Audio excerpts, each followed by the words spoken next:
To find a wife for her father, the richest man's daughter pretended to have an asthma attack in the park every day. She kept this up for 365 days. One day, a homeless woman passing by saw the girl collapsed on the ground in need of help. The woman hurriedly picked up the asthma inhaler and gave it to the girl. To repay the woman for saving her life, the girl gave her the father's contact information. She also arranged for them to meet the next day. The father, wanting to test the woman's character, decided to hide his identity as a chairman. He disguised himself as an air conditioner repairman and went to the meeting place. He lied, saying he earned $3,000 a month and only owned an 80 square meter old apartment. The woman wasn't bothered by this because she was just a street vendor selling lunchboxes. Now that her son was married with children, she only wanted to find an ordinary person to live a simple life. To further test the woman, the chairman deliberately said that they were not well matched and suggested they part ways after the meal. The woman looked at the menu and saw that the food was too expensive, so she didn't want him to spend too much money. She invited him to her food stall instead, where she personally made him a lunchbox. Seeing that his clothes were a bit worn, she even offered to sew them for him. These actions touched the chairman, convincing him that she was the ideal wife he had been looking for. Eventually, the two of them went to the Civil Affairs Bureau to get a marriage certificate. The chairman returned home and showed the marriage certificate to his daughter. The daughter suddenly realized the woman's name sounded very familiar, not knowing that the woman was actually her biological mother, who had been lost. To continue hiding his identity,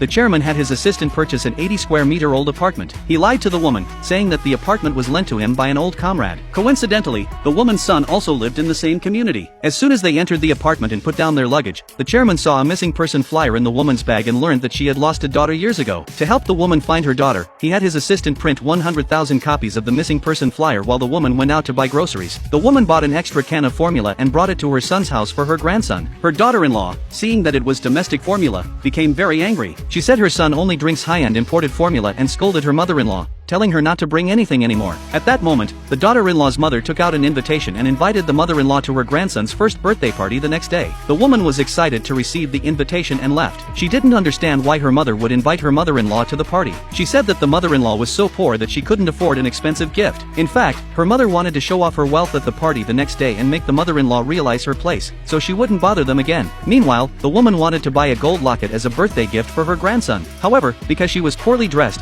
the sales clerk at the gold shop looked down on her. The clerk said that the current gold price was $1,000 per gram and that poor people like them didn't belong there. Hearing this, the chairman angrily took out his wallet and showed the clerk his Centurion black card. The clerk was instantly stunned because only those with more than $100 million in assets could own a black card. The woman was curious about how an air conditioner repairman could have a black card. When the clerk heard that he was a repairman, her attitude immediately changed, and she suspected he was pretending the black card was a Centurion black card. She loudly ordered them to leave the store. At that moment, the store manager suddenly walked in. The manager recognized the man as the chairman of the corporation but didn't reveal his identity on the spot. He quickly apologized, saying that all their purchases that day would be free. The woman was happy and only wanted a gold locket, but the chairman also bought a gold bracelet. Back home, the woman was troubled about what to wear to the party the next day. The chairman's daughter happened to buy a new outfit for the woman. When the woman put it on, she instantly looked elegant and sophisticated, leaving the chairman in awe. But when she saw the price tag showing more than $70,000, the woman began to suspect the true identities of the father and daughter.